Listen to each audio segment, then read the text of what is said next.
दोस्तों नमस्कार। सामान्य अध्ययन के लिए ये हमारा क्रैश कोर्स चल रहा है। आपके जितने भी परीक्षाएं होनी है UP triple S C, UP P S C, सब में ये जीएस का जो जीएस के ये वीडियोस हैं वो काम आएंगे। इसके पहले मैं आपको बता देना चाहता हूँ, आप बृहद कोर्स अगर संपूर्ण कोर्स करना चाहते हैं, किसी भी एग्ज़ाम की तैयारी आप कर रहे हैं, तो अनअकैडमी लर्निंग ऐप पे आपके लिए उपलब्ध है। आप सब्सक्रिप्शन वहाँ पे ले सकते हैं। 1 महीने से लेकर 24 महीने तक का सब्सक्रिप्शन है। फ़ायदा ये होगा कि इसमें आपको एक विषय ही कई टीचर से पढ़ने का मौका मिलेगा, पहली बात। दूसरी बात है कि आप रेफरल कोड यूज़ करते हैं मेरा UD10, ये UD10 रेफरल कोड है, तो आपको 10% फीस में डिस्काउंट मिल जाता है। फीस वैसे ही बहुत कम रखी है अनअकैडमी ने, पूरे 2 वर्ष की 9100 फीस है मात्र। और आपको एजुकेटर्स मिलते हैं अच्छे, जो सिलेबस की संपूर्ण तैयारी A to Z तैयारी करवाते हैं आपको।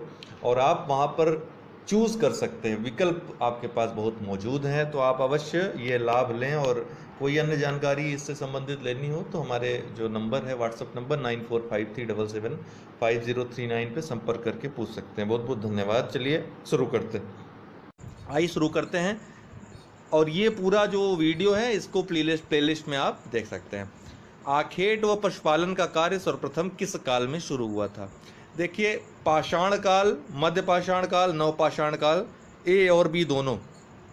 ये जो ऑप्शन दिया है, पहले क्या होता था कि इस ऑप्शन को लोग टिक कर देते थे, सही हो जाता था। तो एक लोगों में यह भ्रांति आ गई कि इस तरह के ऑप्शंस में जब जहाँ दिया हो ए और बी दोनों इस ढंग का, तो मैक्सिमम चांसेस होते हैं सही होने के। लेकिन आजकल आयोग, चाहे जो आयोग, आप परीक्षा का जो प्रश्न पत्र है उठा कर देख लीजिए, वो जानबूझकर इस तरह का ऑप्शन देते हैं ताकि आपको यदि क्वेश्चन न पता हो तो आप गलत आंसर टिक करके आ जाओ, आपके अंक कट जाएं। क्योंकि अब नेगेटिव मार्किंग है, तो उसके महत्व को देखते हुए जब आपको पता हो आंसर तभी आप टिक करें, अन्यथा छोड़ दें, ज़्यादा सही रहेगा। रिस्क लेने का कोई मतलब होता नहीं है। तो पाषाण काल में तो आग का आविष्कार हुआ था, ठीक है ना। जो मध्य पाषाण कालीन स्थल हैं उनसे सर्वप्रथम पशुपालन और आखेट के साक्ष्य मिले हैं। चाहे मेहरगढ़ हो, आपका मेहरगढ़ है ना, ये लघु पाषाण काल स्थल है आपका, सॉरी मध्य पाषाण काल स्थल है आपका दोस्तों, ठीक है। मध्य पाषाण काल में आपका बागोर राजस्थान का, आदमगढ़ मध्य प्रदेश का, इसके अलावा दमदमा और मदहदा, ये सभी उत्तर प्रदेश में स्थित है, मदहदा और दमदमा। इसके अलावा सराय नहर राय, ये सभी जो हैं, जो स्थल हैं मध्य पाषाण कालीन स्थल, यहाँ से पशुपालन और आखेट के साक्ष्य मिले हैं। इसका अर्थ यहाँ इससे लगाया जाता है कि सर्वप्रथम इसी काल में, अर्थात मध्य पाषाण काल में ही आखेट व पशुपालन की शुरुआत हुई थी। हालांकि विकसित यह नवपाषाण काल में हुआ था, लेकिन प्रश्न की प्रकृति क्या है, सर्वप्रथम किस काल में शुरू हुआ था? तो मध्य पाषाण काल में बी इसका उत्तर हो जाएगा। नवपाषाण काल में खाद्यान्नों कृषि आरंभ, जो खाद्यान्न थे, जो अनाज थे, वो उगाए जाने लगे थे, जिसमें मेहरगढ़ का नाम सुना होगा आपने, कोल्डिहमा, ये सभी पाषाणकालिक बस्तियां हैं जहां से चावल, गेहूं आदि के प्राचीनतम कृषि के साक्ष्य प्राप्त हुए हैं। दूसरा प्रश्न है, देखिए, सूची फर्स्ट को सूची सेकंड से मिलाना है। ये पहने जाने वाले या ओढ़े जाने वाले वस्त्र हैं वैदिक कालीन, और आपको बताना है किसके लिए प्रयोग होते थे। नीवी, वास, अधिवास। देखिए, नीवी से याद रखिएगा, नीवी से नीचे, नीवी से क्या याद रखना है आपको, नीचे। तो कमर के नीचे पहना जाने वाला वस्त्र, नीचे, इससे याद रहेगा आपको, ठीक है। और वास, वास यह ऊपर, कमर के ऊपर पहने जाने वाला वस्त्र, ठीक है, ऊपर वास। और अधिवास अर्थात आधा, तो चुनरी जो है आधे में ओढ़ी जाती है, तो अधिवास क्या, ऊपर से ओढ़े जाने वाली चुनरी। तो याद रखिएगा। तो इसका क्या हो जाएगा, 2, 1, 3, पहला ही ए इसका उत्तर हो जाएगा। अगला प्रश्न है, सही सुमेलित नहीं है। देखिए, ये क्या है, कल्प, ज्योतिष, शिक्षा, निरुक्त, ये सभी क्या हैं, वेदांग हैं। वेदांग कितने हैं दोस्तों, 6 हैं। कौन कौन से हैं, शिक्षा, कल्प, निरुक्त, व्याकरण, छंद और ज्योतिष। शिक्षा, कल्प, निरुक्त, व्याकरण, छंद और ज्योतिष सभी अलग अलग विषयों पर आधारित हैं। तो कल्प जो है यह कर्मकांड से संबंधित है, बिल्कुल सही है। ज्योतिष खगोल विज्ञान संबंधित है, ठीक है। ज्योतिष में तमाम तरह की गणनाएं की जाती है, उसके आधार बताया जाता है क्या होना चाहिए, कब होना चाहिए, या यज्ञ कब होना चाहिए, पूजा पाठ कब होनी चाहिए, आज भी यही होता है। शिक्षा ये ध्वनि शास्त्र से संबंधित है। शिक्षा क्या है? ध्वनि शास्त्र से संबंधित वेदांग है, इसमें ध्वनि शास्त्र से संबंधित ऋचाओं का संकलन है। निरुक्त क्या है दोस्तों? देखिए, निरुक्त और व्याकरण ये अलग अलग अंग हैं, तो यही गलत हो, यही असत्य है, बाकी सभी सुमेलित हैं। निरुक्त में दोस्तों क्या किया जाता है, याद रखिएगा कि इसमें जो कठिन से कठिन शब्द हैं वेदों में, उसका यहाँ पर एक्सप्लेनेशन हुआ है, ठीक है ना, उसका यहाँ पे स्पष्टीकरण दिया हुआ है। व्याकरण क्या है? जो वेदों में शब्द प्रयोग हुए हैं उन शब्दों की व्याख्या की गई है। देखिए, दोनों एक से लग रहे हैं। निरुक्त में क्या है? कठिन से कठिन जो शब्द हैं, ज़्यादा कठिन शब्द हैं, उनका वहाँ पर निर्वाचन किया गया है। जबकि व्याकरण में क्या है? वेदों में आए जो शब्द हैं और उनकी व्युत्पत्ति कहाँ से हुई है, क्या उसका स्पष्टीकरण है, ये सभी इसमें दिया है, व्याकरण में दिया हुआ है। तो इससे याद रहेगा। अंत में आप जो लास्ट बचता है छंद, छंद में जो वैदिक ऋचाएँ हैं उनमें जो प्रयुक्त मंत्र हैं, जैसे गायत्री मंत्र हो गया आपका, इन सब का संकलन आपका छंद में दिया गया है। इसमें जो एक बात और आपको याद रखनी है कि कल्प सूत्र दोस्तों, यह कल्प सूत्र या कल्प जो है ये 4 ग्रंथों में विभाजित है।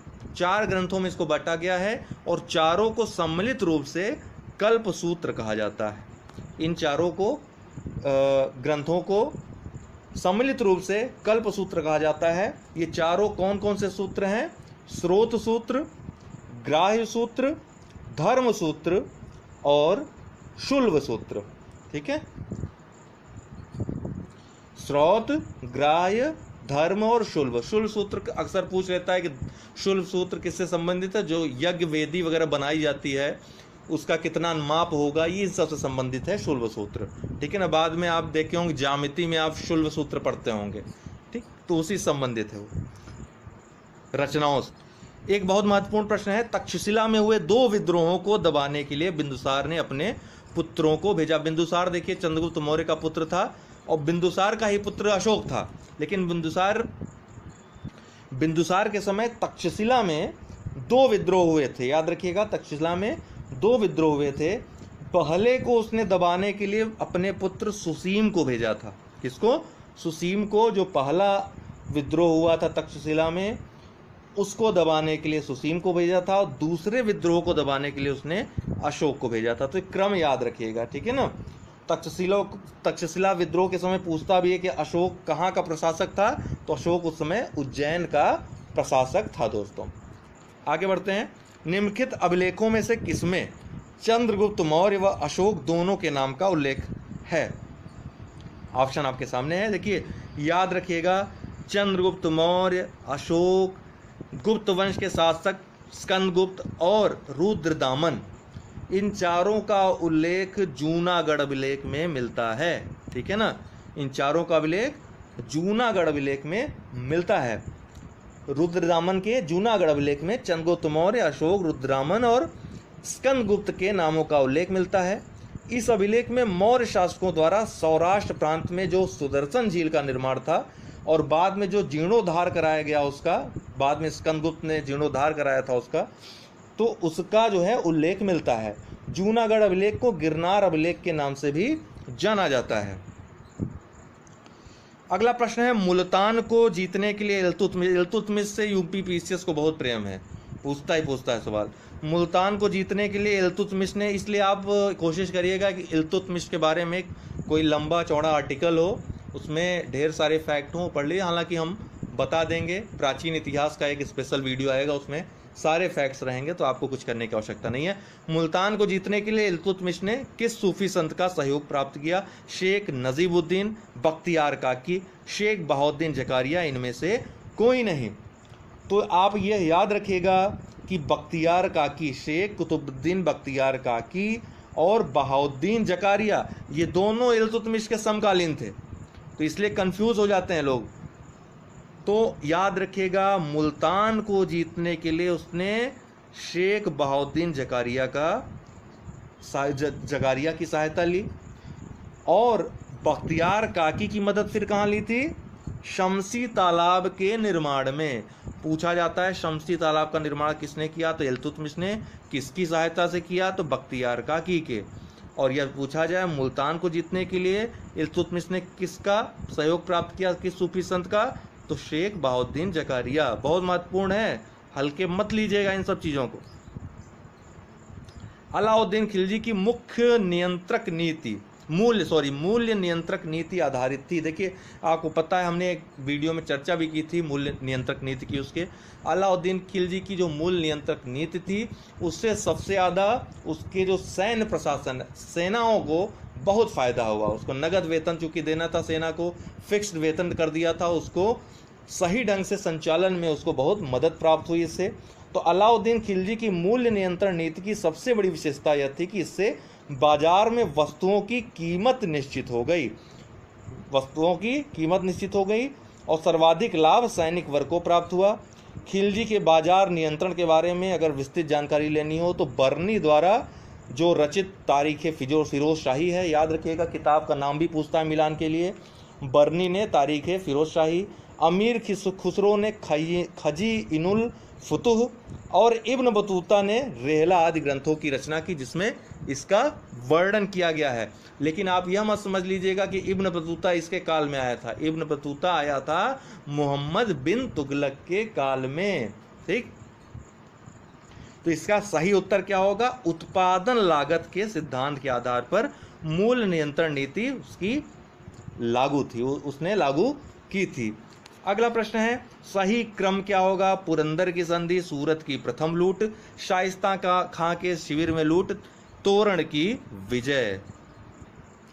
यह प्रश्न जो है आपका दोस्तों पूरा का पूरा जो मराठा साम्राज्य के संस्थापक शिवाजी हैं उनसे संबंधित है।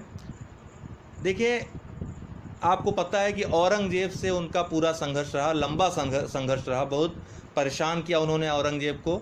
औरंगजेब ने भी काफ़ी उनसे लड़ाई लड़ी, उनको औरंगजेब ने भी कहीं ना कहीं परेशान किया। तो उसी की कहानी से संबंधित है। सबसे पहले शिवाजी ने जो बड़ी सफलता, जो पहली सफलता कही जाती है शिवाजी की, वो तोरण की विजय कही जाती है। बीजापुर में जो आदिल शाह था वहाँ का सुल्तान, उसके विरुद्ध उन्होंने जो विजय प्राप्त की थी, तोरण की विजय 1646 ईस्वी में, ठीक है ना, तोरण की विजय प्राप्त की थी। तो सबसे पहले तोरण ही आएगा, तोरण की विजय जहां भी आएगा तो पहले स्थान पे यही आएगा, ठीक है।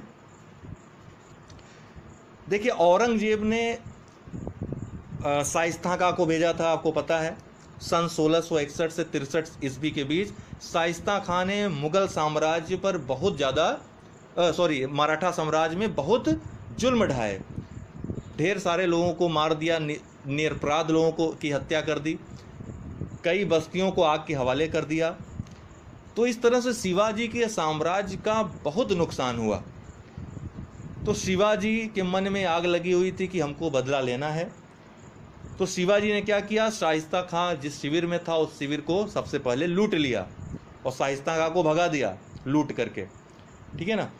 लेकिन शिवाजी इतने पर ही नहीं रुके, शाइस्ता खां को की शिविर में पहले तो लूट की, शाइस्ता खां की शिविर में लूट कब की, 15 अप्रैल 1663 ईस्वी को, ठीक है ना। तो दूसरे स्थान पे ही आएगा। उसके बाद क्या होता है, इससे शिवाजी को शांति नहीं मिली। फिर शिवाजी सूरत में लूट करने चले गए। सूरत उस समय बहुत मजबूत स्थिति में था, काफ़ी धन धान्य से भरपूर था, काफ़ी समृद्ध था, मुगल साम्राज्य का काफ़ी समृद्ध वह सूरत का जो प्रांत था वो था। तो शिवाजी ने बदला लेने के लिए जो उन पर कार्रवाई की गई थी, भयंकर लूट की, लगभग 1 करोड़ रुपए अगर कहा जाए उस समय, इस समय के हिसाब से तो नहीं कहा जा सकता, लेकिन उस समय 1 करोड़ की क्या कीमत होती होगी आपको पता है। तो 1 करोड़ रुपए की लूट की, और कहा जाता है कि शिवाजी की जो लूट हुई थी, जितना नुकसान हुआ था मुगल साम्राज्य के द्वारा, मुगल औरंगजेब के शाइस्ता खां के द्वारा या उनके सैनिकों के द्वारा, सबकी भरपाई इस एक लूट में शिवाजी ने कर दी थी। तो यहाँ सूरत की प्रथम लूट लिखा है दोस्तों। यह लूट शिवाजी ने 8 जनवरी 1664 ईस्वी में की थी। एक और लूट बाद में की थी उन्होंने, सूरत की द्वितीय लूट, दूसरी बार भी लूटा था उन्होंने, ठीक है, इसी तरह लगभग। लेकिन एक बात ध्यान रखिएगा, शिवाजी की जो यह लूट थी इसमें किसी निरपराध को नहीं मारा गया था, किसी विदेशी मिशनरी को नहीं मारा गया था।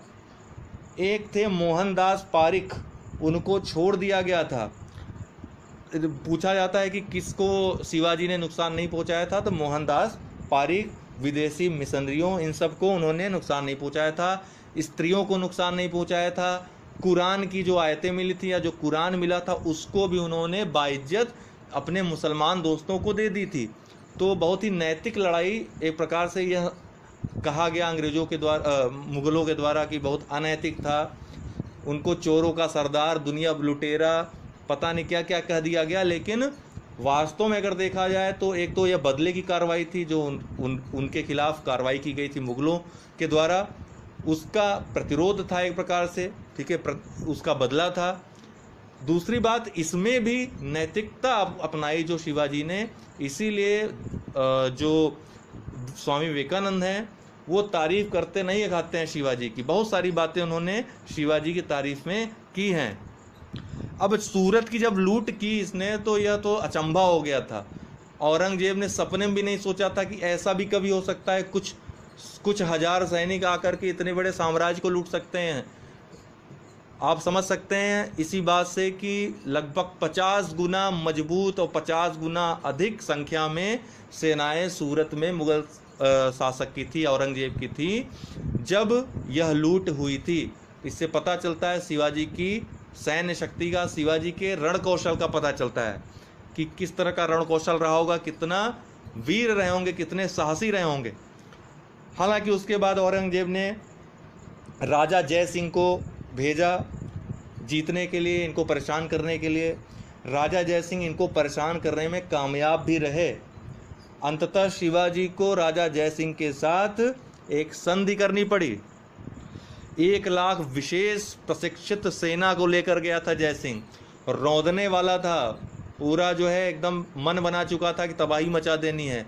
शिवाजी ने वहाँ पर शांत रहना उचित समझा और संधि कर ली, जिसको पुरंदर की संधि के नाम से जाना जाता है। यह पुरंदर की संधि कब होती है, याद रखिएगा, 22 जून 1665 को, 22 जून 1665 को पुरंदर की संधि होती है।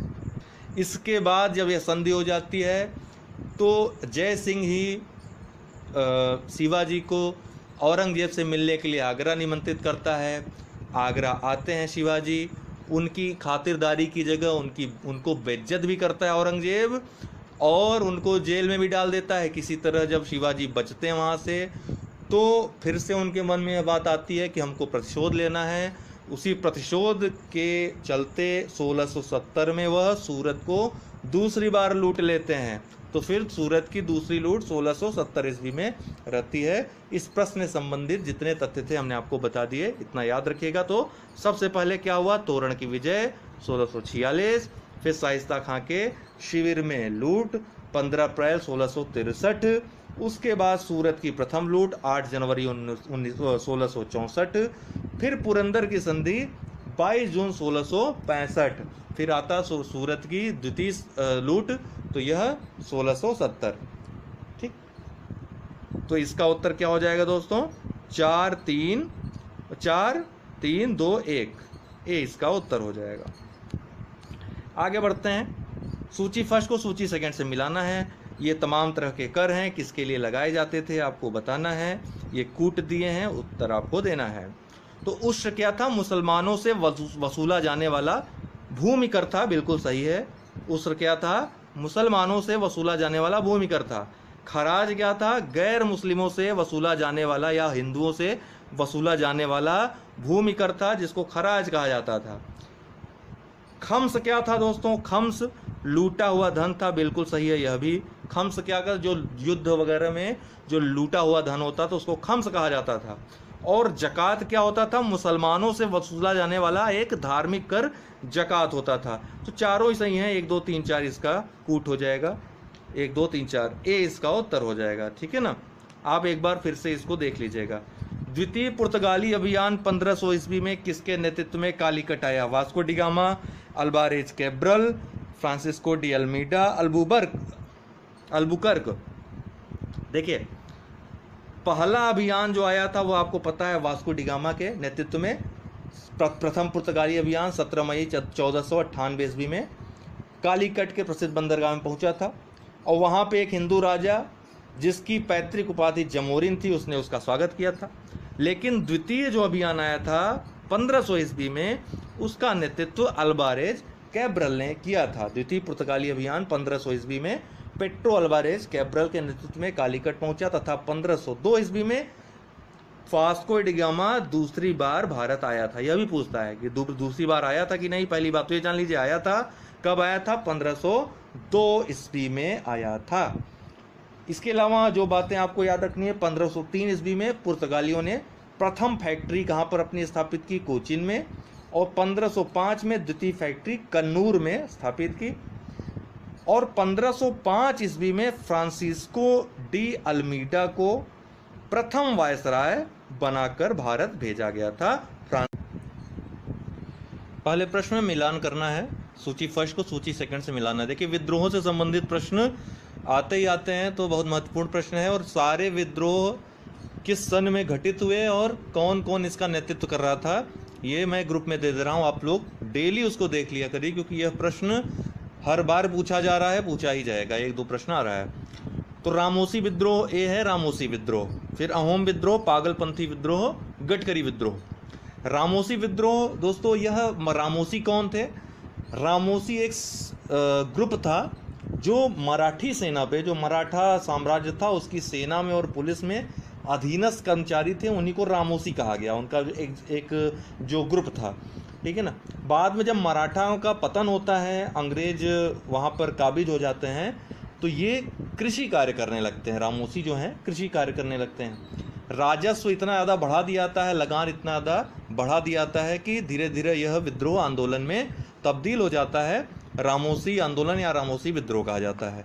यह इसका सन दोस्तों 1822 में आंदोलन शुरू होता है और लगभग 1841 तक यह चलता है। चित्तर सिंह उमाजी, याद रखिएगा, रामोसी विद्रोह चित्तर सिंह उमाजी इस विद्रोह के नेतृत्व करता थे। फिर अहोम विद्रोह, अहोम से याद रखिएगा, अहोम असम, हो को स समझ के अहोम असम, इस ढंग से ट्रिक से याद कर लीजिएगा। ये असम में हुआ था विद्रोह। यह मुख्यतः जो अभिजात्य वर्ग वहाँ का था उसने यह विद्रोह किया था। अंग्रेज वहाँ पे अपना आधिपत्य स्थापित करना चाह रहे थे, अपने राज्य में असम को मिलाना चाह रहे थे। इनके खासकर जो क्षेत्र थे उनको मिलाना चाह रहे थे, तो इन्होंने उसका प्रतिरोध किया, विरोध किया। उसको अहोम विद्रोह के नाम से जाना जाता है। अहोम विद्रोह का दोस्तों नेतृत्व जिसने किया था, गोमधर कुंवर और कुमार रूपचंद्र ने। गोमधर कुंवर और कुमार रूपचंद्र ने इसका नेतृत्व किया था। 3 इसका होगा। और यह कब, इसका सन क्या है? 1828 में, ठीक। अहोम विद्रोह 1828 से 1833 तक लगभग यह आंदोलन चला था, बाद में दबा दिया गया था अंग्रेजों के द्वारा। फिर पागलपंथी विद्रोह आता है। पागलपंथी दोस्तों एक समुदाय, एक संगठन था। यह अर्ध धार्मिक संप्रदाय था। बंगाल में इसी को बाउल धर्म के नाम से जाना जाता है। बाउल धर्म, बाउल धर्म का ही यह दूसरा नाम था। इसमें क्या विशेषता थी कि इसमें सभी संप्रदाय अर्थात हिंदू, मुस्लिम, सिख, तमाम तरह के संप्रदाय और जातियों के लोग इसमें सम्मिलित थे, इसको मानते थे, इसके सदस्य थे पागलपंथी के। और ये भी किसान विद्रोह था एक प्रकार का। ये जमींदारों के खिलाफ तो था ही, साथ ही साथ अंग्रेजी सरकार की नीतियों के खिलाफ, राजस्व नीतियों के खिलाफ भी था। तो यह विद्रोह जो पागलपंथी होता है 1813 से 1833 ईस्वी तक होता है। बहुत अच्छा आंदोलन था यह, हालांकि बाद में अंग्रेजों के द्वारा इसको भी दबा दिया गया। तो जो पागलपंथी विद्रोह था वो टीपू और करमशाह इससे जुड़े हुए हैं। टीपू और करमशाह, यह भी उत्तर पूर्व का एक विद्रोह था। अगला है गडकरी विद्रोह। गडकरी विद्रोह दोस्तों, यह मराठा साम्राज्य में जो गडकरी थे, ये किसके ले जाना जाते थे? मराठा किलों पर यह काम करते थे, आनुवांशिक कर्मचारी थे एक प्रकार के, ठीक। बाद में जब मराठा साम्राज्य का पतन होता है तो ये कृषि कार्य में लग जाते हैं और अंग्रेजों का भू राजस्व जो व्यवस्था थी उसके खिलाफ यह आंदोलन करते हैं। कोल्हापुर में यह विद्रोह करते हैं। बाद में अंग्रेजों के द्वारा यह भी विद्रोह दबा दिया जाता है। गडकरी जो विद्रोह था इसका जो नेतृत्व करता थे बाबाजी अहिरेकर थे, ठीक है ना। तो इसका जो ऑप्शन सही है दोस्तों बी है, 2 3 4 1, 2 3 4 1 बी इसका ऑप्शन सही है। अगला है निम्नलिखित में, मैंने आज इंग्लिश में भी लिखने का प्रयास किया, हालांकि इंग्लिश थोड़ी मेरी कमज़ोर है, लेकिन ट्रांसलेट करके अब लिखना शुरू कर दिया है। आप इंग्लिश वालों के लिए भी मैं अब यह व्यवस्था कर देता हूँ कि साथ साथ ट्रांसलेट कर दिया करूँगा, इतना मैं कर सकता हूँ। अगर आपका लाभ इसमें हो जाता है इंग्लिश वालों का तो बहुत अच्छी बात है। थोड़ी बहुत जो त्रुटियाँ होंगी उसके लिए माफ़ी चाहता हूँ अभी से। निम्नलिखित में किसके द्वारा आर्य महिला समाज की स्थापना की गई? निम्नलिखित में किसके द्वारा आर्य महिला समाज की स्थापना की गई? By whom of the following the Aryan women society was established? Ramabai, sister Nivedita, Annie Besant या सरोजनी नायडू? तो देखिए, आर्य महिला समाज की स्थापना पंडिता रमाबाई द्वारा की गई थी। कहाँ पे? पुणे में। याद रखिएगा, पंडित रमाबाई, ए इसका उत्तर होगा। कहाँ पर किया गया था? पुणे में। अच्छा, आर्य समाज की स्थापना किसके द्वारा की गई थी? दयानंद सरस्वती के द्वारा। एक प्रश्न हम शामिल किया है, आगे बताते हैं। इसका अगला प्रश्न ही इसीलिए मैंने शामिल कर दिया है। तो आर्य महिला समाज की स्थापना दोस्तों कब हुई थी? 1881 ईस्वी में। याद रखिएगा। पंडिता रमाबाई को 20 वर्ष की उम्र में सरस्वती तथा पंडिता की उपाधि प्रदान की गई थी। यह भी याद रखिएगा कि मात्र 20 वर्ष में इनको उपाधि प्रदान की गई थी। रमाबाई 7 भाषाओं को जानती थी तथा उन्हें बाइबिल का अनुवाद इन्होंने मराठी में किया था। यह पूछा भी गया है कि निम्नलिखित में से किसने बाइबिल का अनुवाद मराठी भाषा में किया? तो पंडिता रमाबाई ने। ठीक है ना, 7 भाषाओं की ज्ञाता थी। ए इसका उत्तर होगा। अगला है, स्वामी दयानंद सरस्वती ने आर्य समाज की स्थापना किस स्थान पर की थी? तो where did Swami Dayanand Saraswati set up Arya Samaj? तो यह बंबई में की थी। ठीक है, बहुत लोग भूल जाते हैं इसलिए हमने इस प्रश्न को शामिल किया। बंबई में किया था। कब किया था? 1875 ईस्वी में स्वामी दयानंद सरस्वती ने आर्य समाज की स्थापना बंबई में की थी। और 1877 ईस्वी में इन्होंने अपना मुख्यालय जो है लाहौर को बना लिया था। यह भी बहुत महत्वपूर्ण है। 1877 में इन्होंने मुख्यालय लाहौर में बना लिया। आर्य समाज ने छुआछूत जाति व्यवस्था का विरोध किया था, लेकिन याद रखिएगा वर्ण व्यवस्था का इन्होंने समर्थन किया था। आर्य समाज ने छुआछूत जाति व्यवस्था का विरोध किया, लेकिन वर्ण व्यवस्था मतलब कर्म के आधार पर जो वर्ण की व्यवस्था थी उसका इन्होंने समर्थन किया था। अर्थात जो ऋग्वैदिक कालीन जो वर्ण व्यवस्था थी उसका इन्होंने समर्थन किया था। ठीक है। स्वामी दयानंद सरस्वती के बचपन का नाम मूलशंकर था। स्वामी पूर्णानंद ने 1848 ईस्वी में इन्हें दयानंद सरस्वती नाम दिया था। ये भी 2 महत्वपूर्ण तथ्य हैं, याद रखिएगा। आर्य समाज पंजाब और पश्चिमी उत्तर प्रदेश में सर्वाधिक लोकप्रिय हुआ था। इसी ने, या दयानंद सरस्वती ही बोल दीजिए, इन्होंने ही वेदों की ओर लौटो का नारा दिया था। अगला है, निम्नलिखित में किसके द्वारा लंदन में इंडिया होम रूल सोसाइटी की स्थापना की गई? तो the India home rule society was established in London by whom? Madan Lal Dhingra, Lala Hardayal, Shyamji Krishna Verma, VD. Savarkar? तो दोस्तों इसका उत्तर होंगे श्यामजी कृष्ण वर्मा। ठीक है, इन्होंने न सिर्फ इंडिया होम रूल सोसाइटी अपितु इंडिया हाउस और द इंडियन सोशियोलॉजिस्ट, इसका भी, इन दोनों संस्थाओं की स्थापना भी लंदन में की थी। 1905 में इन्होंने इंडिया होम रूल सोसाइटी की स्थापना की थी। इसके उपाध्यक्ष भी एक बार पूछा गया है एग्जाम में, तो याद रखिएगा अब्दुल्ला सुहरावर्दी इसके उपाध्यक्ष थे। ठीक है, सी इसका उत्तर होगा। अगला, प्रथम विश्व युद्ध के दौरान भारत में घटने वाली निम्नलिखित घटनाओं का कालक्रम बताएं। तो chronology of the following events that टूक place in India during the first world war? तो आपको ये भी याद रखना है कि ये चारों घटनाएं जो दी हैं वे फर्स्ट वर्ल्ड वार के समय की हैं। ठीक है ना। तो होम रूल लीग की स्थापना, सिल्क पेपर षड्यंत्र, कामागाटा मारू प्रकरण और करजन वायली की हत्या। जहाँ तक होम रूल आंदोलन या होम रूल की लीग की स्थापना है, तो दोस्तों कांग्रेस ने, राष्ट्रीय कांग्रेस ने प्रथम विश्व युद्ध में अंग्रेज़ों की सहायता यह सोचकर की थी कि अंग्रेज इस युद्ध में अगर हम सहायता करेंगे इनकी तो दयालु हैं, ठीक है ना, भगवान की प्रवृत्ति के हैं, ये हमको आज़ादी प्रदान कर देंगे। तो ये सोच कर किया था, लेकिन बाद में बहुत जल्द इनको समझ में आ गया कि इनकी सोच जो है उससे मेल नहीं खाती है सब चीज़ें, ऐसा कुछ होने वाला नहीं है। तब यही बात होम रूल लीग आंदोलन की पृष्ठभूमि बनती है, उसको शुरू करने की पृष्ठभूमि बनती है। और बाल गंगाधर, आपको पता है कि 2 होम रूल लीग आंदोलन चलाए जाते हैं इंडिया में 1915-16 में। एक पुणे में जिसकी स्थापना बाल गंगाधर तिलक ने की थी, जिसका नेतृत्व वो कर रहे थे, और एक एनी बेसेंट ने जिसकी स्थापना मद्रास में की गई थी, वो उसका नेतृत्व कर रही थी। एक प्रकार के कांग्रेस के ही अप्रत्यक्ष अंग के रूप में ये संस्थाएं कार्य कर रही थी, ये आंदोलन चल रहे थे। राष्ट्रवाद के उद्भव में उस समय बहुत जो क्षीण हो चुका था, बहुत बड़ी भूमिका इस आंदोलन की रही। हम आगे बताएंगे इस आंदोलन के बारे में जब विशेष रूप से इस आंदोलन की चर्चा करेंगे किसी वीडियो में। तो अभी 10 प्रश्नों का ये जो सीरीज चल रहा है, इसमें इतना ही। जानिए होम रूल लीग की स्थापना 1916, कब? 1916 में।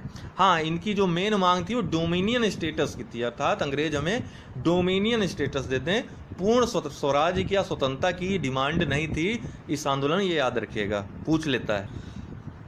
एक स्टेटमेंट आया था इसी संबंधित कि इन्होंने अपना एक ध्वज भी बनाया था, बिल्कुल बनाया था, याद रखिएगा। दोनों लोगों ने मिलकर ध्वज भी बनाया था होम रूल लीग आंदोलन का। इसके अलावा पूछा था कि गांधी जी इसके अध्यक्ष बनाए गए, बिल्कुल सही है।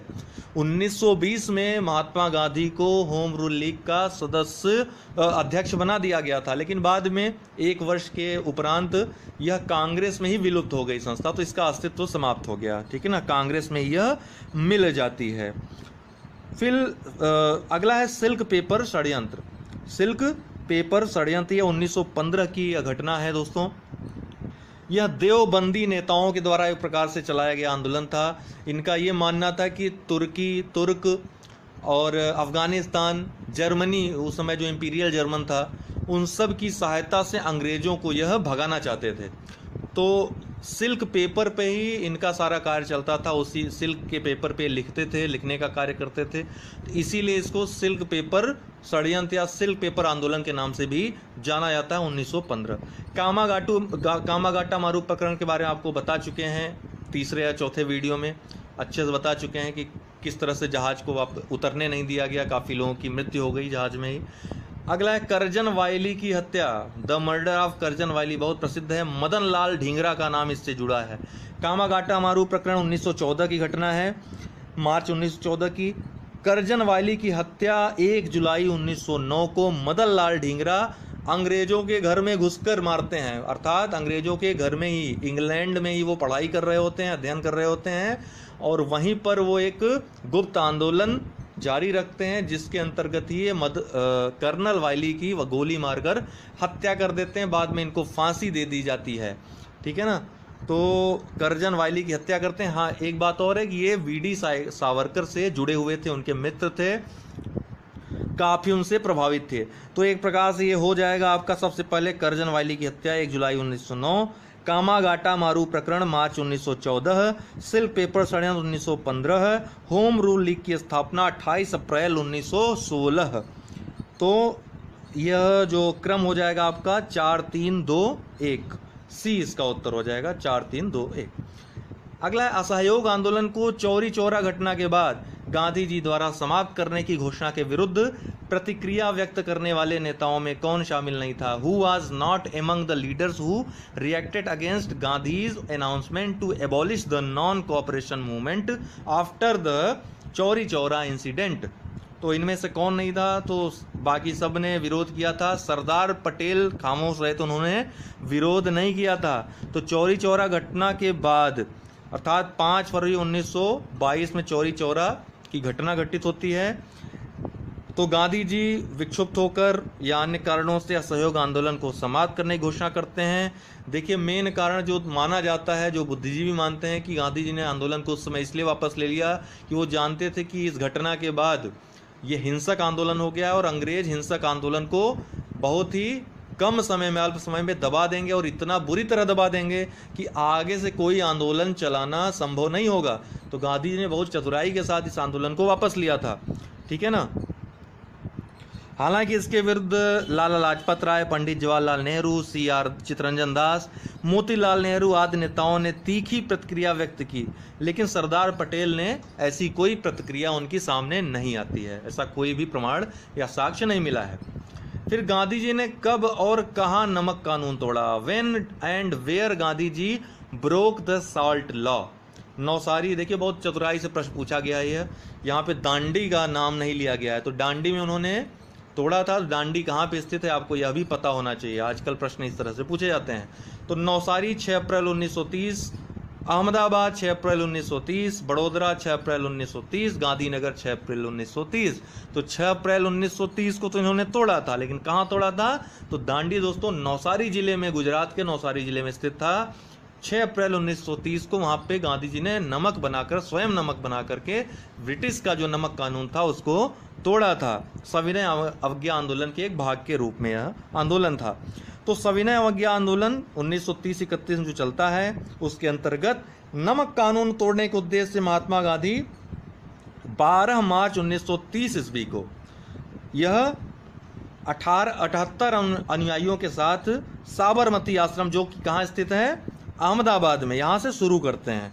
ठीक है ना, अहमदाबाद में साबरमती जो है वहाँ से शुरू करते हैं 12 मार्च 1930 को। 78 अनुयायी उनके पीछे लगे रहते हैं और दांडी तक, दांडी कहाँ स्थित है? नौसारी जिला में, वहाँ तक पैदल जाते हैं और 5 अप्रैल 1930 को दांडी पहुँचते हैं। 6 अप्रैल 1930 को दांडी में अवैध रूप से नमक बना करके अंग्रेजों के नमक कानून को तोड़ते हैं। ठीक, ए इसका उत्तर होगा। गांडिनेल्यू नागा या रानी गांडिनेल्यू नागा ने सविनय अवज्ञा आंदोलन के समर्थन में कहां पर आंदोलन का नेतृत्व किया? Where did Gaidinliu Naga lead the movement in support of the civil disobedience movement? Imphal, Manipur, Nagaland या असम में? तो दोस्तों बी इसका उत्तर होगा मणिपुर में। ठीक है ना, मणिपुर। नागालैंड भूल के भी मत लगाइएगा, नागा नाम से नागालैंड मत लगा लीजिएगा। मणिपुर में यह हुआ था आंदोलन, वहां पे आंदोलन का नेतृत्व किया था इन्होंने। भारत के पूर्वोत्तर क्षेत्र मणिपुर में यदुनाथ की यह 13 वर्षीय चचेरी बहन गांडिनेल्यू नागा, जिनका नाम था, या रानी गांडिनेल्यू के नाम से भी इनको जाना जाता है, सविनय अवज्ञा आंदोलन का इन्होंने नेतृत्व किया था। इस आंदोलन को जियारलंग आंदोलन के नाम से भी जाना जाता है। इस आंदोलन के दौरान गांडिनेल्यू को गिरफ्तार कर लिया गया और आजीवन कारावास की इनको सजा दी गई थी।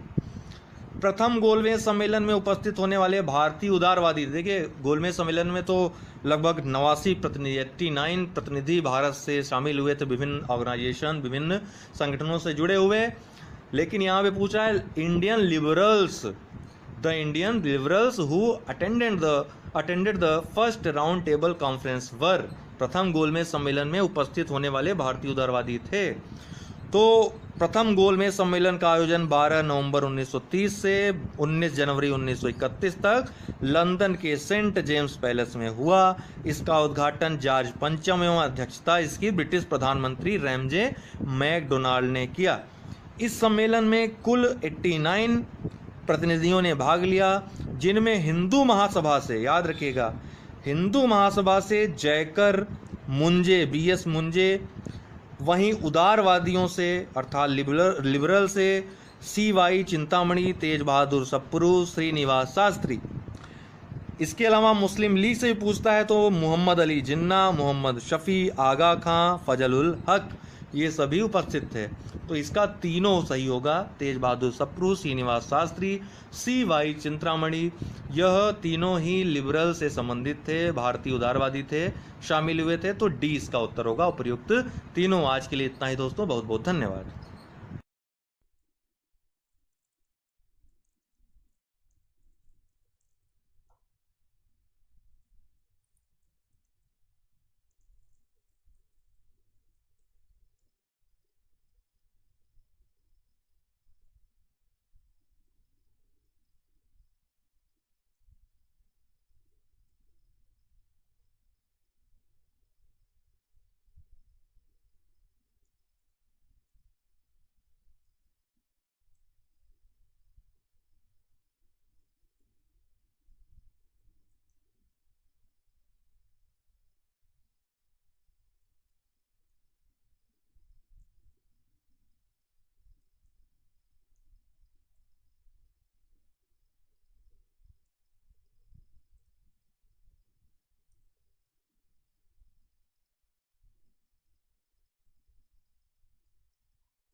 चलिए आ जाइए सभी लोग लाइव।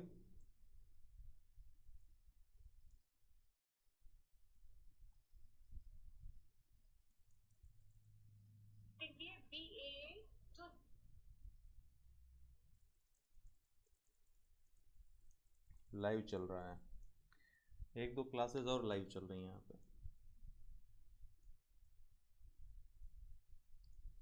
अभी आवाज आई दोस्तों?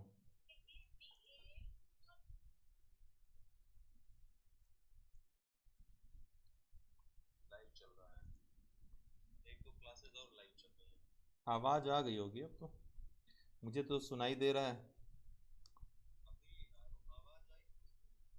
आप लोगों को सुनाई पड़ रहा है कि नहीं? थोड़ा कंफर्म कर दें वॉइस को। ठीक है, तो नमस्कार आप सभी को। आज थोड़ा कम प्रश्न रहेंगे आज की क्लास में, क्योंकि काफ़ी देर हो गई आप लोगों को अपडेट करते हुए। मुझे कैलेंडर के बारे में एक पोस्ट किया था, लेकिन इतने सारे सवाल आपके आ गए, अंततः मुझको पोस्ट डिलीट करनी पड़ी वो।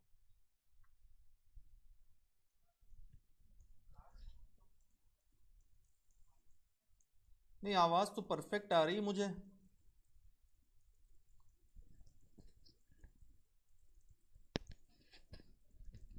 आवाज़ परफेक्ट आ रही, चलिए लीजिए हाथ में ले लिया। अब अभी आएगी, जिनको कम आ रही है उसको अब आएगी। आज 4 से 5 प्रश्न केवल रखेंगे। उसका कारण यह है कि प्रश्न बन नहीं पाए आज।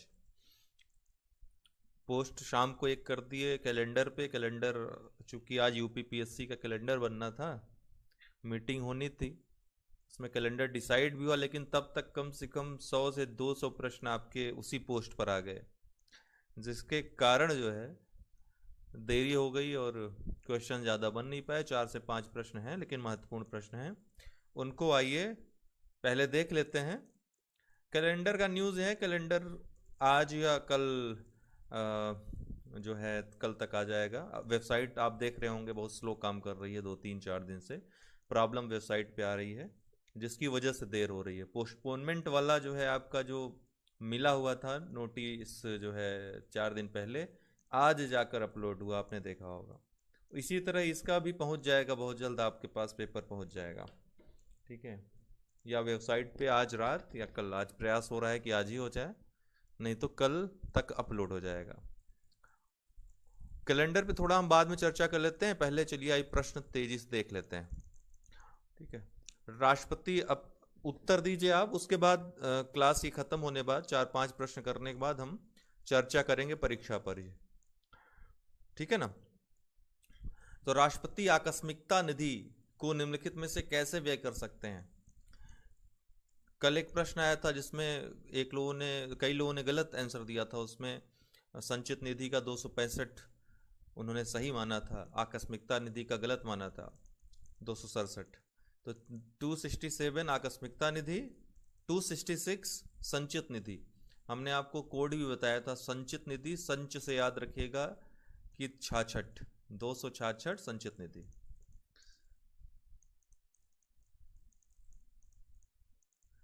अच्छा, ठीक है, 20 का उत्तर है, और नीरज कुमार जी ने ही पहला उत्तर सही दे दिया। ठीक है, बाकी लोगों ने भी प्रयास किया है, लेकिन गलत इसके उत्तर ज़्यादा मिले हैं। संसदीय स्वीकृति से पूर्व आकस्मिकता निधि से व्यय कर सकता है। आकस्मिक निधि होती ही इसीलिए है कि संसद में जाना न पड़े, राष्ट्रपति को पावर होती है आकस्मिकता निधि से खर्च करने की संसदीय स्वीकृति से पूर्व। ठीक है, इसका नाम ही है आकस्मिकता निधि। ठीक है, संचित निधि से जब व्यय होगा तो संसद की स्वीकृति से ही व्यय होगा। अनुच्छेद 267 में आकस्मिकता निधि का प्रावधान है, इसका गठन किसी अति आवश्यक आकस्मिक प्रकृति के व्यय हेतु किया जाता है। आकस्मिकता निधि पूर्णतः राष्ट्रपति के नियंत्रण में होती है और वह किसी अप्रत्याशित व्यय के लिए अग्रिम रूप से दे सकता है, जिसे बाद में संसद द्वारा प्राधिकृत करवाया जाता है। लोकसभा का अधिवेशन गठित करने हेतु गणपूर्ति कितनी है? अर्थात लोकसभा की कार्रवाई कितने मिनिमम सदस्य उपस्थित होंगे तो चलेगी। गणपूर्ति का मतलब होता है कि वो मिनिमम सदस्य जिससे किसी संस्था की कार्रवाई चले। तो लोकसभा का अधिवेशन गठित करने हेतु गणपूर्ति कितनी होनी चाहिए?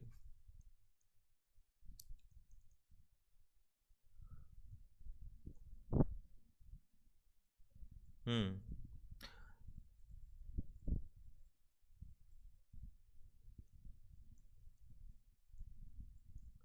ठीक है, सबका उत्तर सही आ रहा है। 1/10, 1/10वां भाग सदन के कुछ कुल सदस्यों का, यहाँ पर कुछ लिखा हुआ है, इसको कुल कर दीजिएगा। यहाँ पर कुछ नहीं होगा, कुल सदस्य होगा। चारों ही ऑप्शन में टाइपिंग मिस्टेक है, कुल की जगह कुछ हो गया है। तो कुल सदस्य संख्या, जैसे कि लोकसभा में इसमें 545 सदस्य हैं, तो उनका 10वां भाग अर्थात लगभग 55 सदस्य जो होंगे, ये गणपूर्ति होगी लोकसभा की। विधानसभा की गणपूर्ति आपको पता है कितनी होती है? विधानसभा की गणपूर्ति कितनी होती है?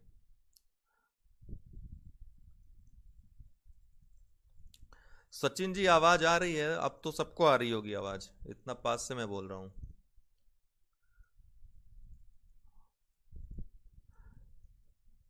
लोकसभा की गणपूर्ति आपने बताई, विधानसभा की गणपूर्ति बताइएगा कि उसका क्या रूल है।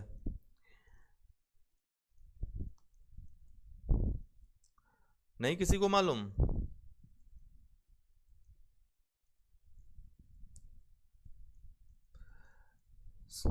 सेम है, ठीक है,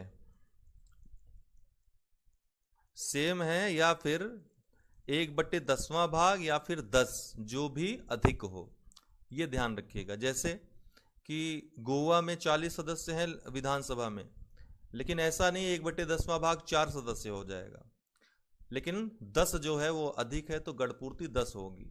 तो गोवा में विधानसभा में जो गणपूर्ति है कितना है? 10 है। क्यों है? क्योंकि रूल है विधानसभा में जो सदन की कार्रवाई के लिए गणपूर्ति जो होगी 1/10वां भाग या फिर 10, जो भी अधिक हो।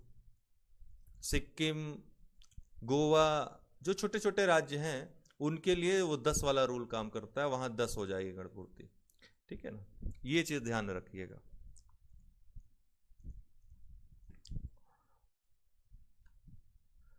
भारत के महान्यायवादी के विषय में निम्नलिखित कथनों पर विचार कीजिए।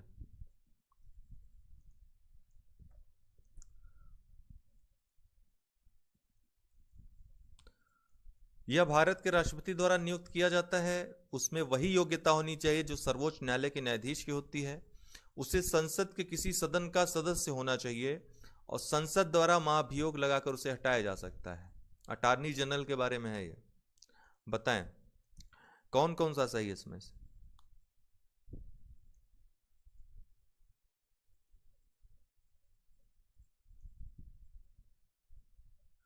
जी जी, एक्सेप्शन है। इसका उत्तर बताएं 1 2 3 4 के फॉर्म में।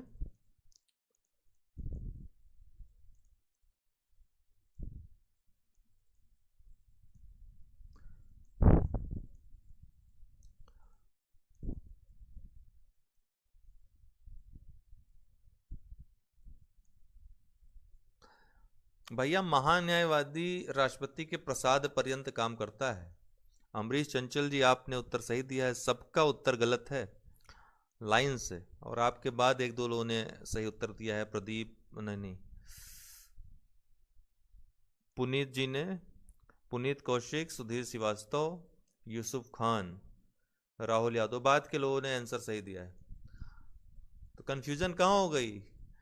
कंफ्यूजन हुई है निश्चित रूप से दूसरे वाले पॉइंट में कि सर्वोच्च न्यायालय के न्यायाधीश की योग्यता होनी चाहिए। तो सर्वोच्च न्यायालय के न्यायाधीश की जो प्रक्रिया है हटाने की, वही इसमें अपनाई जाएगी। ये आपके माइंड में आया होगा, लेकिन ऐसा नहीं भैया, लॉजिक मत लगाइए, मैथमेटिक्स नहीं है ये रूल रेगुलेशंस हैं जो निर्धारित किए जाते हैं प्रकृति के द्वारा, अर्थात मनुष्य के द्वारा, सॉरी, मनुष्य के द्वारा निर्धारित किए जाते हैं। इनमें मैथमेटिक्स का लॉजिक नहीं लगता है। ओके, तो पहला वाला सही है, भारत के राष्ट्रपति द्वारा नियुक्त किया जाता है और राष्ट्रपति के प्रसाद पर्यंत कार्य करता है, अर्थात राष्ट्रपति इसको कभी भी हटा सकता है इसके पद से। उसमें वही योग्यता होनी चाहिए जो सर्वोच्च न्यायालय के न्यायाधीश की होती है, ये भी सही है। तीसरा है उसे संसद के किसी सदन का सदस्य होना चाहिए, गलत है। संसद की कार्यवाही में यह भाग लेता है लेकिन इसको मत का अधिकार प्राप्त नहीं है। बाकी संसदीय विशेषाधिकार भी इसको प्राप्त होते हैं, ध्यान रखिएगा। जो संसद के सदस्यों को विशेषाधिकार प्राप्त होते हैं वो विशेषाधिकार महान्यायवादी को भी प्राप्त होता है, लेकिन ये मतदान में भाग नहीं ले सकता है, संसद का सदस्य नहीं होता है। चौथा है संसद द्वारा महाभियोग लगाकर उसे हटाया जा सकता है, यह भी गलत है जब ये राष्ट्रपति के प्रसाद पर्यंत कार्य करता है। ठीक है, कोई क्वेश्चन है क्या आपका? कोई डाउट लग रहा है किसी को?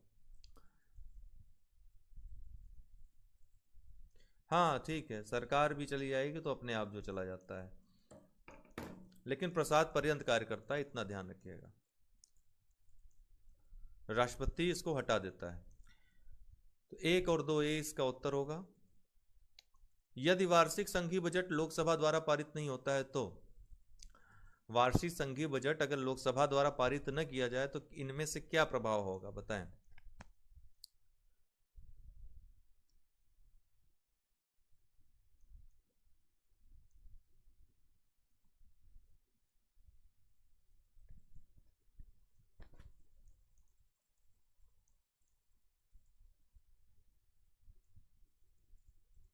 जी KS जी और दलीप कंवर जी, आप दोनों लोगों का उत्तर सही है। इसका उत्तर डी होगा, प्रधानमंत्री अपनी मंत्री परिषद का त्यागपत्र पेश कर देता है, क्योंकि ये वित्त मंत्री द्वारा प्रस्तुत किया जाता है। किसी भी मंत्री के द्वारा, आपको पता है कि मंत्री परिषद जो है सामूहिक रूप से किसके प्रति उत्तरदायी होती है?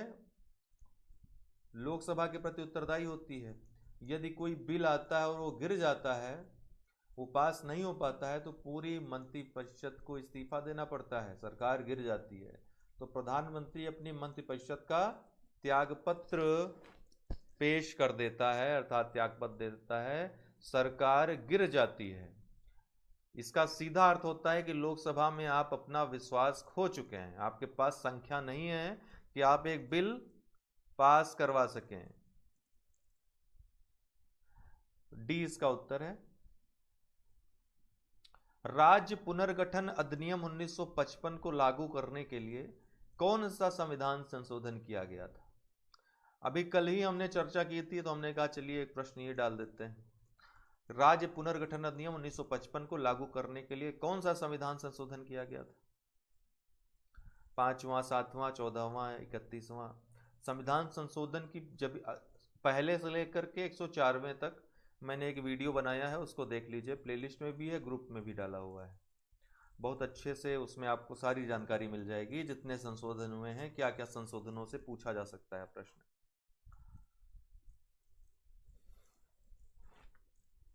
ठीक है, राहुल यादव का सबसे पहले उत्तर आया है और बाकी सबने ना सबने नहीं, गलत उत्तर भी है इसमें। 20 का उत्तर होगा 7वां संविधान संशोधन के द्वारा, 7वें संविधान संशोधन के द्वारा राज्य पुनर्गठन अधिनियम 1955 को लागू करने के लिए संशोधन किया गया था संविधान में। वो 7वां संविधान संशोधन था जो किया गया था। उस पुनर्गठन अधिनियम को बनाने के लिए जो समिति बनाई थी उसके अध्यक्ष कौन थे, पता है आपको? पुनर्गठन आयोग के अध्यक्ष कौन थे? राज्य पुनर्गठन आयोग के, आपको ऑप्शन दे रहा हूं, SK धर, पट्टाभी सीतारमैया, फजल अली और KM पडिक्कर। 4 में से आपको एक ऑप्शन चुनना है कि राज्य पुनर्गठन आयोग का जी फजल अली थे। बिल्कुल सही राहुल यादव जी। ठीक है, ये राज्य पुनर्गठन आयोग बना था, पहला राज्य पुनर्गठन आयोग था जिसने भाषाई आधार पर, हुआ क्या था कि SK धर आयोग बनाया गया था सबसे पहले राज्यों के बारे में सुझाव देने के लिए कि कैसे गठन किया जाए। तो उसने कहा कि भाषा के आधार पर राज्य का गठन नहीं होना चाहिए, ठीक है, वो प्रशासनिक सुविधा के आधार पर होना चाहिए। बाद में उसकी समीक्षा करने के लिए JVP समिति बनती है, जवाहरलाल नेहरू की, वल्लभ भाई पटेल की और पट्टाभी सीतारमैया की। ये समिति इस पर विचार करती है और इसने भी यही कहा कि भाषा के आधार पर राज्यों का गठन नहीं होगा। इसका विरोध होता है और आपको पता है पुट्टी श्री रामुलु हैदराबाद में मद्रास के विभाजन के लिए अर्थात अलग हैदराबाद राज्य के लिए वो प्रोटेस्ट करते हैं। भाषाई आधार पे तेलुगु भाषी राज्य अलग चाहते हैं वो, लेकिन भाषाई राज्य का गठन मना कर देने के कारण वहाँ पर भूख हड़ताल करते हैं, अंततः उनकी मृत्यु हो जाती है।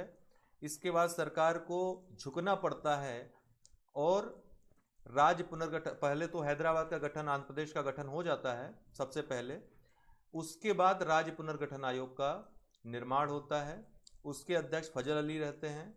फजल अली ने भी भाषा को राज्य पुनर्गठन का एक आधार तो बताया, लेकिन एक राज्य एक भाषा अर्थात एक भाषा एक राज्य का जो सिद्धांत था उसकी मनाही कर दी।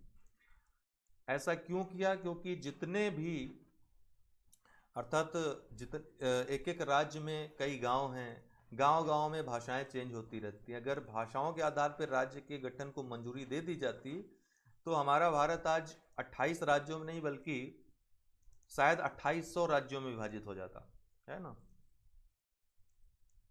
14 दिन का फास्ट रखा था, सही कह रहे हैं। तो भाषाई आधार पे सबसे पहले गठित होने वाला राज्य कौन था? आंध्र प्रदेश। 1953 में आंध्र प्रदेश का गठन किया गया था।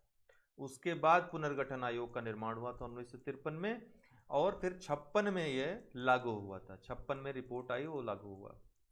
नमस्कार। और फजल अली के साथ के एम पडिक्कर और कुंजरू, हृदयनाथ कुंजरू, ये 2 लोग भी मेंबर थे पुनर्गठन आयोग के। 3 कुल मेंबर थे इसके, अध्यक्ष फजल अली थे। ये रहा, आज हमने कम क्वेश्चंस हमने आपको बताया कि शामिल किए, क्योंकि एक पोस्ट कर दिया था मैंने शाम को कैलेंडर पे, एग्जामिनेशन कैलेंडर पे, जिसकी वजह से देरी हो गई। वहाँ पर काफ़ी बिजी हो गए, अंततः हमको पोस्ट डिलीट करना पड़ा।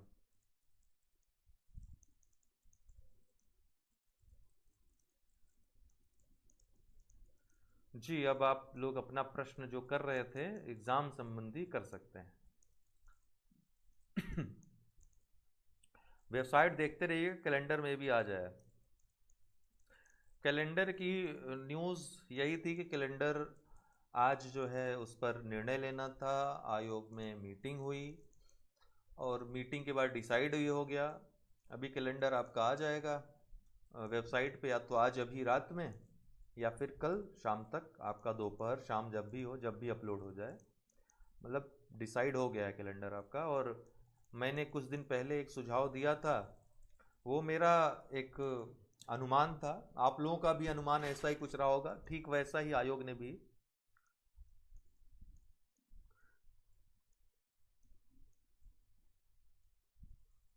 यूपी ट्रिपल एससी का तो भगवान ही मालिक है। जिस हिसाब से भर्तियां फंस रही हैं, 3 वर्ष में एक भी भर्तियां उसने क्लियर नहीं की। पहले तो यूपी ट्रिपल एससी आजकल में देना है उसको लोअर पीसीएस 2019 का रिजल्ट वो दे ले, उसके बाद अगला कार्य करेगा। सबसे पहले लोअर का रिजल्ट सही ढंग से दे दे, उसमें भी कुछ दिक्कत ना हो जाए। ये भी प्रॉब्लम है, क्योंकि नॉर्मलाइजेशन से भी दिक्कत होगी काफ़ी लोगों को। काफ़ी लोग असंतुष्ट रहेंगे उससे निश्चित रूप से, अगर कुछ भी गलत होता है उसमें।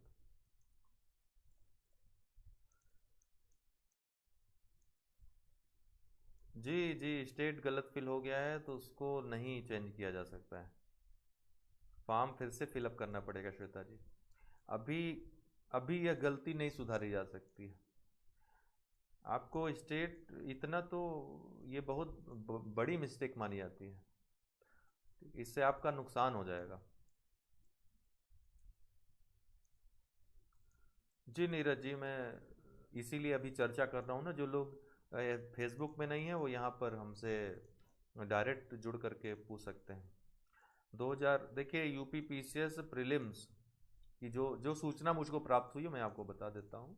और जो सूचना प्राप्त होती है संभावित में प्राप्त होती है। आपका यूपी पीसीएस प्रीलिम्स 2020 अक्टूबर में जा रहा है। आरओ 2016 या नवंबर में फर्स्ट वीक में जा रहा है। अगस्त फर्स्ट वीक से आपका 2019 पीसीएस मुख्य परीक्षा। इसके अलावा एपीओ का एग्ज़ाम मेंस का भी अगस्त में होगा।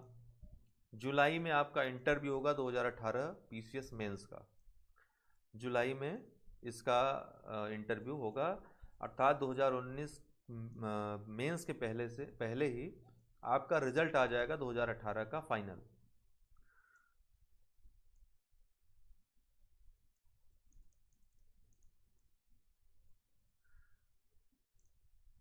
रजिस्ट्रेशन तो हो जाता है, दोबारा रजिस्ट्रेशन करने पर भी डेट हो तो आप कोशिश कर सकती हैं श्वेता जी। या फिर एक प्रयास ये हो सकता है कि आप रिक्वेस्ट करें बाय एप्लीकेशन, अगर उसको मान लेते हैं ठीक है, लेकिन आयोग बड़ी गंभीरता से अब ले रहा है, जो फॉर्म वॉर्म भर रहे हैं लोग देख गलत सूचनाएं भर रहे हैं, लेकिन आपका मैटर दूसरा है, आपका नुकसान ऐसे ही हो रहा है, तो आयोग इसमें कुछ आपके साथ गलत नहीं करेगा। गलत ये हो जाएगा कि आपको जो आरक्षण की सुविधा होती है, शायद बाहर की लड़कियों के लागू नहीं है वो लड़कियों के लिए, तो वो आपसे छूट सकती है, उसका नुकसान हो सकता है। जनरल में आप फाइट कर सकती हो आराम से।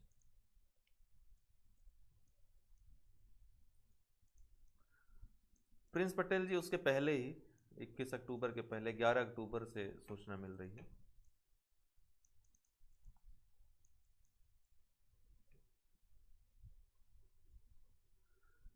जी आर ओ 2016 ये नवंबर में जाएगा, नवंबर फर्स्ट वीक तक।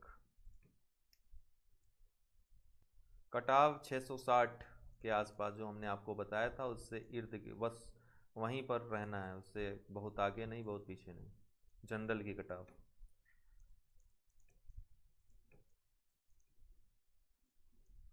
जी जी श्वेता जी, आप एग्ज़ाम दीजिए, कोई दिक्कत नहीं, कोई भी दिक्कत नहीं। आप हमको 9453775039 ये मेरा व्हाट्सअप है, इस पर मैसेज कर दीजिए, मैं देखता हूँ अगर कुछ हेल्प हो सके आपकी तो। ठीक है, वैसे बहुत मुश्किल है, मैं अभी आपको बता दे रहा हूँ, बट एक कोशिश अगर कर सकते हैं तो। जी आदित्य जी लेट हो गए, लेकिन बैक करके देख सकते हैं। आज हमने कम क्वेश्चंस रखे थे, 5 प्रश्न ही रखे थे।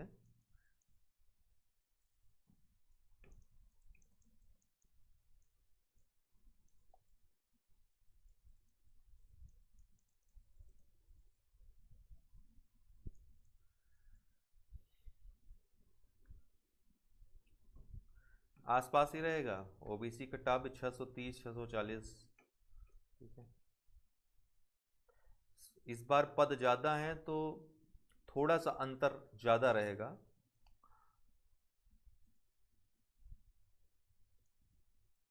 क्वेश्चन हो गया आद्या सिंह जी, क्वेश्चन हो गया, आप लोग थोड़ा बैक कर लें, अर्थात कर्सर से बैक कर ली वीडियो तो आपको क्वेश्चंस दिख जाएंगे।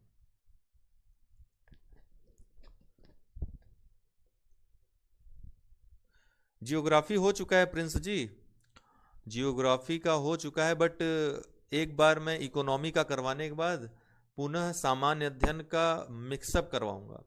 तो अभी एक एक सब्जेक्ट लेकर चल रहा था, पहले भूगोल और इतिहास हो गया, उसके बाद हमने विज्ञान प्रौद्योगिकी करवाया, फिर पर्यावरण परिस्थिति करवाया, अभी पॉलिटी चल रहा है, इकोनॉमी बचा हुआ, इकोनॉमिक्स कर देंगे, उसके बाद फिर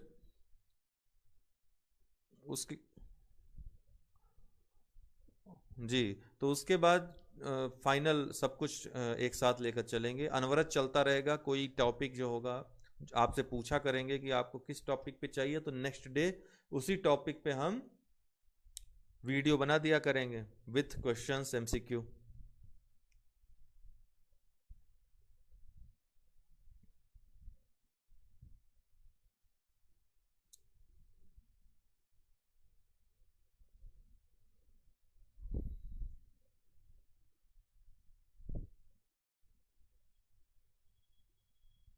क्षमा जी 64 मेंस रिजल्ट अभी कुछ नहीं, अभी बीपीएससी भी कैलेंडर जारी करेगा नया अपना, तो उस पर आज विचार हुआ है, देखते हैं कैलेंडर उन्होंने निश्चित किया कि नहीं, क्योंकि आयोग में तो आज नियत हो गया। प्राथमिकता आयोगों की है कि परीक्षा डेट जो है निर्धारित कर दी जाए पहले, तो आज निर्धारण आयोग ने कर दिया, बीपीएससी भी संभवतः कर दिया होगा।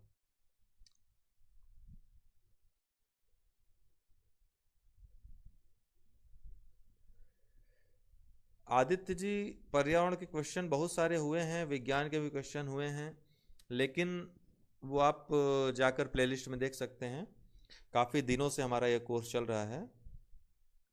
आर्ट एंड कल्चर भी मैं ले आऊँगा, ठीक है, आर्ट एंड कल्चर आप प्लस वाला कोर्स अगर ज्वाइन कर लेते हैं तो वहाँ मैं आर्ट कल्चर पढ़ा देता हूँ, ठीक है। अगर अनअकैडमी प्लस पे आप लोग जाते हैं तो वहाँ पर मेरी आर्ट एंड कल्चर की क्लास स्पेशल प्लस क्लास आने वाली है। उसमें पूरा आर्ट कल्चर आपका प्रीलिम्स मेंस दोनों में वो काम कर जाएगा। मैं वहाँ पर बहुत जल्द लेक्चर देने वाला हूँ। तो आपको मैंने तरीका बताया ही, आप प्लस कोर्स में जाकर UD10 ये रेफरल कोड के थ्रू ज्वाइन करिए, चाहे यूपीएससी चाहे यूपीपीएससी जिस भी सेक्शन में आप ज्वाइन करिए वहाँ पर आपको मेरा कोर्स मिल जाएगा।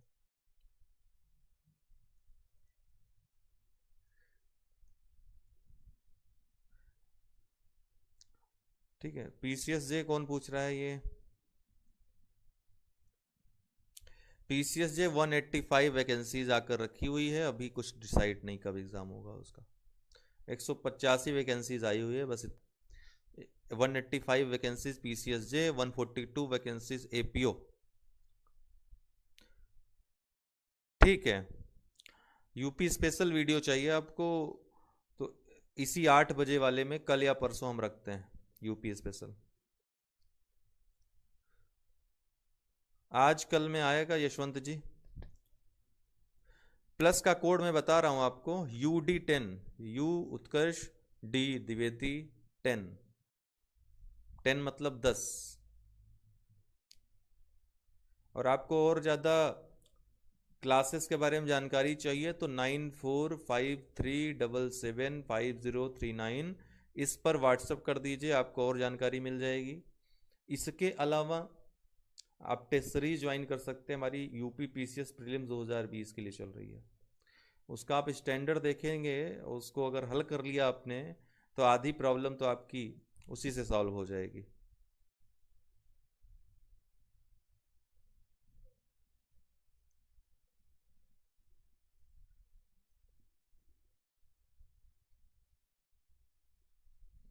ठीक है राहुल जी, मैं सोच रहा हूँ कि पहले ये MCQs जो हैं, जो मैं एक श्रृंखला MCQ की चला रहा हूँ, इसके बाद इकोनॉमिक्स का चलाकर उसको समाप्त करके फिर कॉन्सेप्चुअल पार्ट में चलाऊँ और सबका मिक्सअप चलाऊँ। कोई ऐसा नहीं कि आपको वेट करना पड़ेगी ये सब्जेक्ट, और बाकी चीज़ें जो है एक वीडियो में एक सब्जेक्ट का तो मेरा साइंस का आ ही चुका है, ये हिस्ट्री का आ ही चुका है, वर्ल्ड ज्योग्राफी आ ही चुकी है, इंडियन ज्योग्राफी और पॉलिटी देना है, वो मैं दे दूंगा आपको बहुत जल्द। 2 ही 3 चीज़ बची है वो दे दूंगा, एक एक वीडियो वाला। बाकी कॉन्सेप्चुअल पार्ट चलता रहेगा, बस आप ये 8 बजे रात वाली वीडियो डेली देखते रहिए, अपडेटेड रहेंगे, रिवीजन होता रहेगा, काफ़ी जानकारियाँ आपको हो जाएंगी। इसके अलावा सुबह वाला परीक्षा खबरी 15-20 मिनट का, 10 मिनट का जो वीडियो है वो आपके लिए मेरे अनुसार सबसे ज़्यादा उपयोगी होगा जब भी आप एग्ज़ाम देंगे तो। नीरज जी 2018 रिजल्ट इस हफ्ते आना था, आज कोई चर्चा नहीं हुई मीटिंग में। कल यदि चर्चा होती है तो मैं आपको बताऊंगा। जैसा कि मैंने बताया, आयोग में थोड़ी सी समय गोपनीयता को लेकर के काफ़ी विचार चल रहा है, गोपनीयता को कैसे भंग न किया जाए, कैसे सुरक्षित रखा जाए। लेकिन फिर भी जो कंक्रीट न्यूज़ हैं, जो महत्वपूर्ण खबरें हैं, वो आ ही जाती हैं बाहर किसी न किसी रूप में।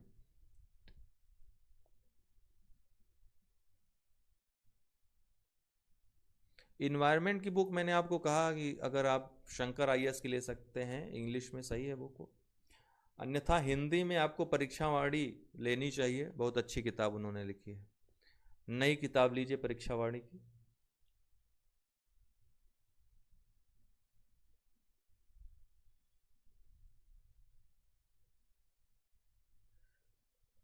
करंट की क्लास परसों आप लीजिए हमसे, परसों अनअकैडमी पे करंट की क्लास रहेगी। तो आप लोग स्पेशल क्लास रहेगी वो 1-2 घंटे की, 2 घंटे की, उसमें पूरा करंट BEO के लिए आ जाएगा। BEO RO PCS प्री तीनों के लिए।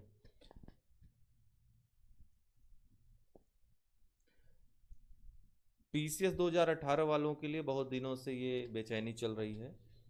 उसका रीज़न क्यों लेट लतीफ़ हो रहा है तो अध्यक्ष महोदय ही बता सकते हैं, लेकिन जो हो रहा है गलत हो रहा है, इतना लेट नहीं होना चाहिए।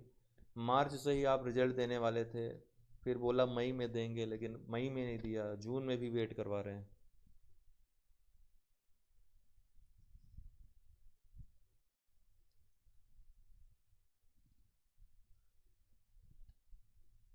यूपी पीसीएस मेंस 2019 वाले अपना अगस्त की तैयारी कर लें, जुलाई लास्ट या अगस्त से आपका परीक्षा शुरू हो जाएगा ये मेंस का। तो उसकी तैयारी आप लोग, एपीओ मेंस वाले वो भी तैयार रहें अगस्त के लिए। ये छोटी छोटी परीक्षाएं हैं। असिस्टेंट इंजीनियर भी अगस्त के बाद होगा, अगस्त में नहीं होगा, अगस्त के बाद सितंबर लास्ट या फिर उसके बाद मान के चलिए।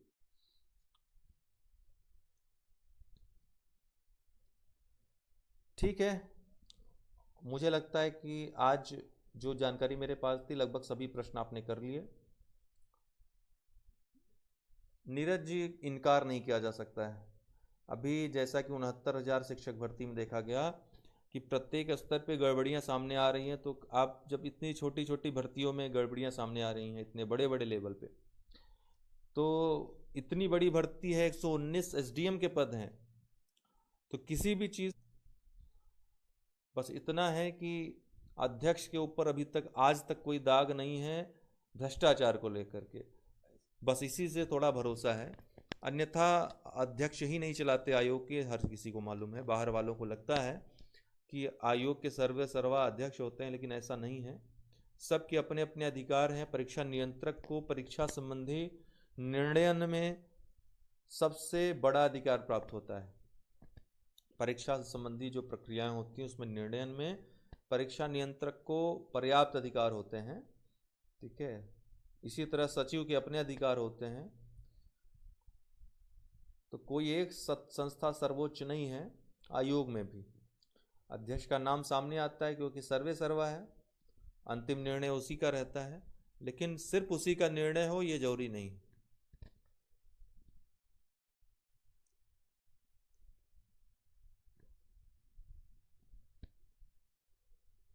बीओ एग्जाम भी आफ्टर अक्टूबर के बाद ही। जी, बाकी खबरें कल अगर पता चलती हैं कुछ तो बताते हैं। आज कुछ ऐसा रिजल्ट के बारे में कोई सूचना नहीं प्राप्त हुई। सौरभ जी, क्वेश्चंस हो चुके हैं, आप बैक में जाकर देख लीजिए। क्वेश्चंस कराने के बाद हमने ये सेशन चर्चा के लिए रखा था 10-15 मिनट का। आप बैक जाइए तो आपको क्वेश्चंस आज के जो है दिख जाएंगे।